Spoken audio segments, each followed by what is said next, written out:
The chubby boy had eaten something strange. Then he pulled out a golden ticket. He became the first lucky winner, even getting interviewed by the media. There were only 5 golden tickets, issued by the mysterious owner of the chocolate factory. Soon the second ticket was found by a little princess. To get it, her father bought every chocolate bar in town, and ordered his workers to tear open each wrapper. 3 days later they finally found one. Charlie read the news with envy. The next day he picked up a newspaper, and saw that the third golden ticket had also been found. The winner was a karate girl. Whatever she wanted she had to get. The fourth winner was a genius boy. He calculated the exact location of the ticket. That day Charlie found a $10 bill on the street, so he bought a chocolate bar. When he opened the wrapper, Charlie was completely shocked. He became the 5th lucky winner. The lucky kids were invited to visit the chocolate factory. Amidst everyone's envious eyes, they entered the factory with their families. Suddenly a strange man appeared in front of them. He was none other than Wonka himself. He led them into the factory. It was like a fairyland. All the plants were made of chocolate. The chubby boy was overjoyed at the sight. He grabbed cream and stuffed it into his mouth. He even knelt down and started eating grass, but he slipped and fell into the chocolate river. Just then a pipe came down from above and sucked him up.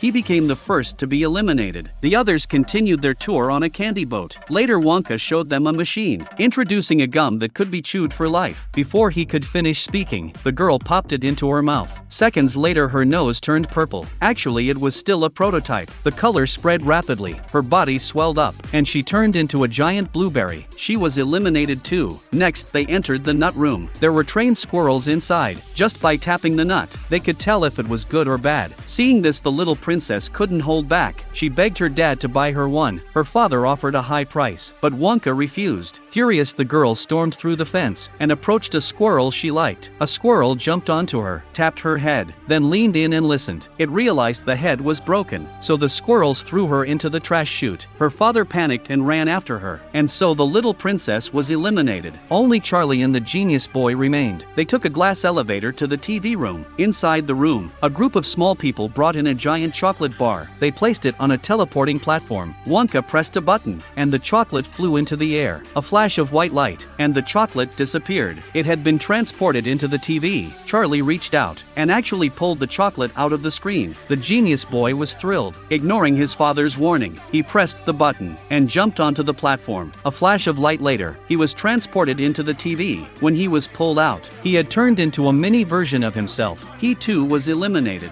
Now only Charlie was left. He became the final winner, and was even offered the entire chocolate factory. But Charlie turned it down, because all he wanted was to stay with his family. If it were you, what flavor of candy would you like most? Leave a comment.